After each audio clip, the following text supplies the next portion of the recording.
Soy Iván Vázquez Soy Rubén Rodríguez, y esto es Hablando a la Iglesia.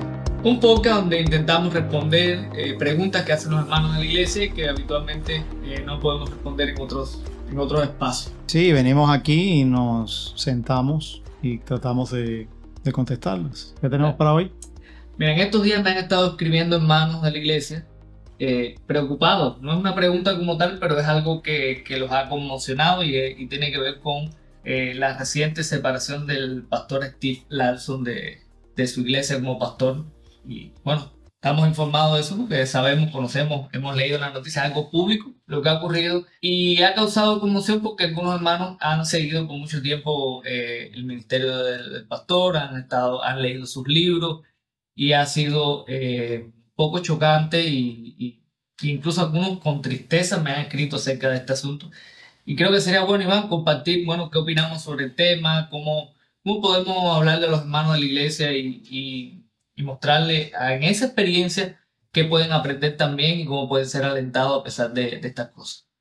Sí, a ver, quizás lo primero que cuando uno escucha estas cosas y experimenta esto, al menos desde la perspectiva periférica, nos puede encerrar una profunda tristeza. Y eso es algo que debe pasar en cada uno de nuestros corazones. Nos entristecemos, ¿por qué? Porque sencillamente alguien que es nuestro hermano en el Señor, a quien apreciamos y que lo hemos hecho de muchas maneras, ya sea no necesariamente conociéndolo personalmente, pero a través de sus libros que hemos leído, a través de su historia de vida hasta este punto, pues eso trae algún pesar en nuestra vida, trae profundo dolor en nuestro corazón. Pero al mismo tiempo yo creo que a la vez podemos ver, como mismo aparece en el escrito que se publicó desde la iglesia, dando la información, de que pone un texto abajo al final, y yo creo que esto es algo que nosotros podamos también tener en consideración, es que el que se cree firme, mire que no caiga, porque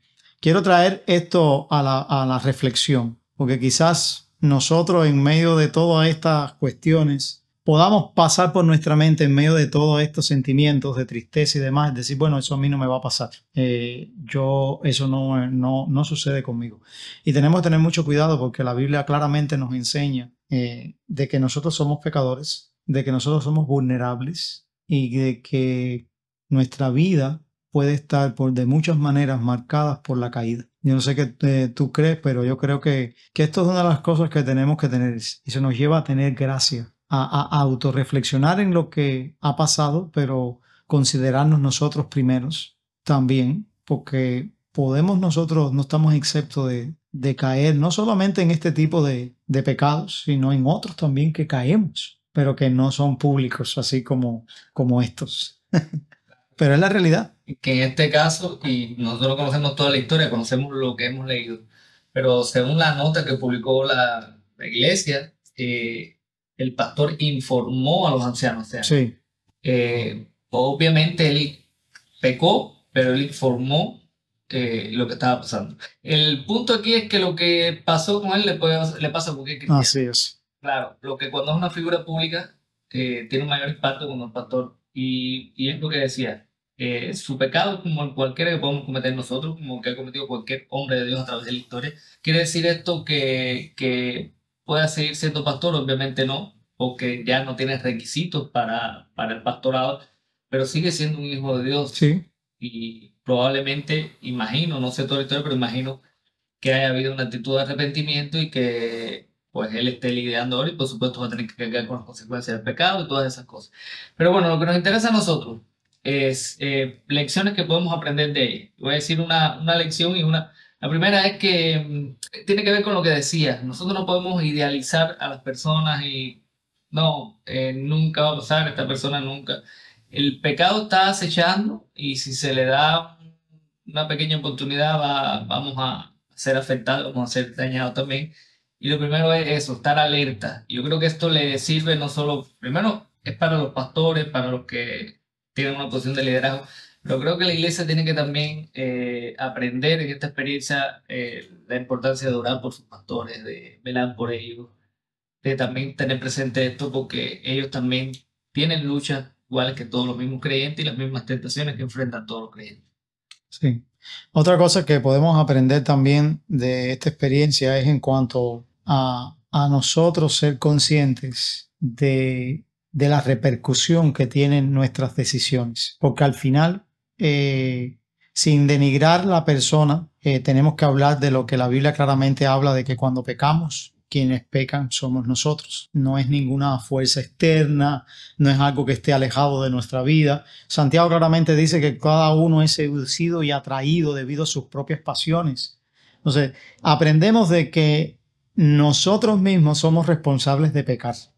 Y yo creo que en su tiempo, y ya de hecho lo estamos viendo en la misma publicación, el hecho de saber de que él fue y les contó a sus ancianos, a los ancianos que trabajan con él, que había fallado, que había pecado, para mí es una muestra de responsabilidad y de que él está asumiendo su culpa, su rol en este pecado, pero está dejando claramente a la luz de todos que fue él quien pecó y no otro, y no está justificando su pecado. Y aprendemos eso en esa misma línea de pensamiento, de que somos responsables de pecar, y tenemos que, en ese sentido de ser responsables, no justificar nuestro pecado, sino llamarle como tal y asumir nuestra responsabilidad cuando lo hacemos. No importa, porque humanamente hablando, Rubén, cuánto perdió humanamente hablando. O sea, si a veces hay mucha gente, y esto es algo que yo de alguna manera también elogio de un corazón contrito,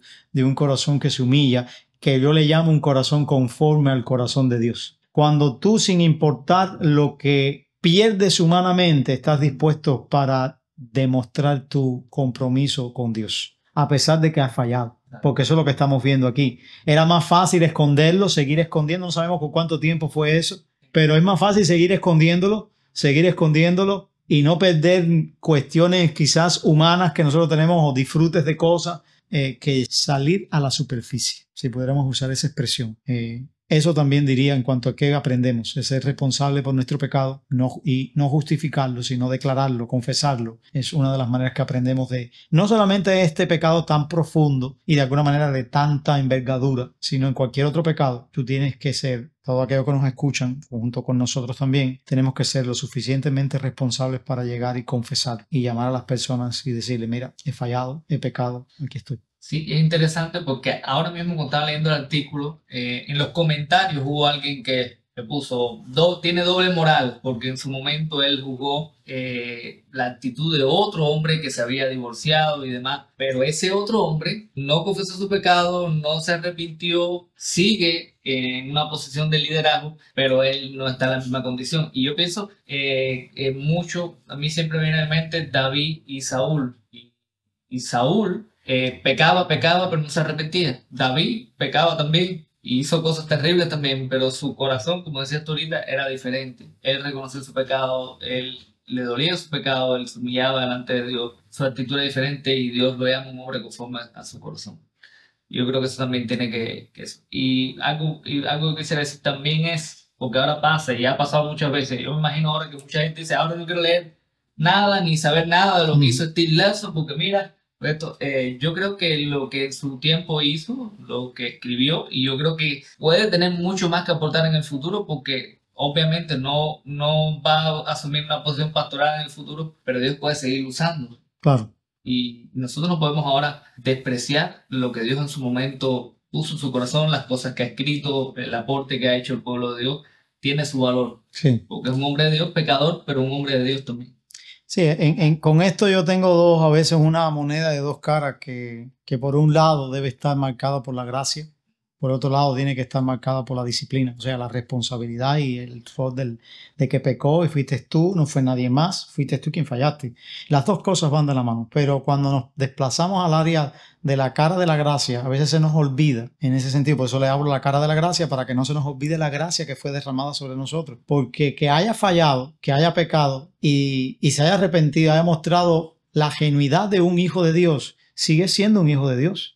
Sigue siendo nuestro hermano o cualquiera que haya fallado. O sea, si nosotros miramos a la cruz y reflexionamos en la gracia de Dios vertida sobre nuestra vida, ¿qué tal en esos momentos en que nosotros fallamos? ¿Qué tal si Dios actuara diferente en cuanto a la gracia. Entonces, no, hoy no te voy a dar la gracia porque sencillamente tú fallaste, hoy te voy a tratar diferente. Ya no voy a leer nada de tu vida, ya no te voy a comprometer con nada de tu vida, sencillamente te voy a dejar al garete. O sea, ¿cómo sería nuestra vida cuando diariamente fallamos a nuestro Dios, pero diariamente recibimos no solamente su disciplina, y yo no quiero solamente resaltar la gracia por encima de la disciplina, aunque la disciplina también es parte de la gracia, pero ese es el hecho de reflexionar en la cruz de cuánto nos ama el Señor. Si nosotros hemos sido pues confrontados con nuestro pecado, hemos sido disciplinados por nuestro pecado, que es parte de la expresión del amor de Dios. Dios sigue amándonos y Dios sigue extendiendo su gracia sobre nuestra vida. O sea, lo mismo pasa con Él. Por eso, ¿puedo seguir leyendo libros de él? Claro que sí, porque no es un enemigo. Sencillamente ha sido un hermano que ha caído, un hermano que ha fallado, que mañana nosotros podemos estar en ese mismo lugar en cuanto a este tipo de cosas. Así es, y bueno, aclarar, antes ya terminando el podcast casi, que nosotros estamos un poquito especulando.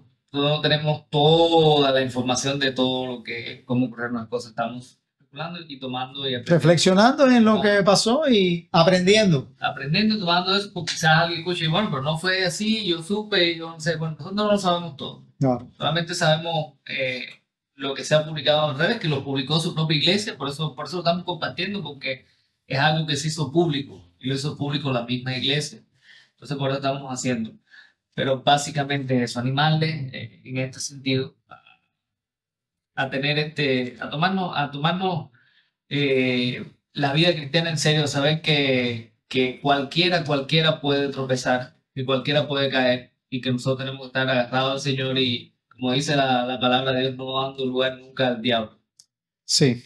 A mí me gusta mucho cómo el apóstol Pablo anima a la iglesia a actuar en determinados momentos, específicamente con hermanos que a veces son sorprendidos en alguna falta. Y eso aprendemos de esto también, porque en este caso no tenemos muchos detalles, pero el hermano confesó su pecado, lo cual es muy bíblico también, porque la escritura nos manda a confesar nuestros pecados unos por otros y a orar unos por otros también, confesar nuestras faltas. Pero me gusta mucho cómo dice Pablo a los Gálatas en el versículo 1. Dice, hermanos, aun si alguien es sorprendido en alguna falta, ustedes que son espirituales, restáurenlo en un espíritu de mansedumbre, mirándote a ti mismo, no seas que tú también seas tentado. O sea, para mí, estas son palabras de sabiduría, pero palabras llenas de misericordia, llenas de gracia, llenas de amor de la cruz. O sea, si tú eres... La manera de nosotros proceder con un hermano que está en una falta es restaurarle con un espíritu de mansedumbre, de amor. Pero mira bien cómo dice Pablo, considerándote a ti mismo, no sea que tú también seas tentado. O sea,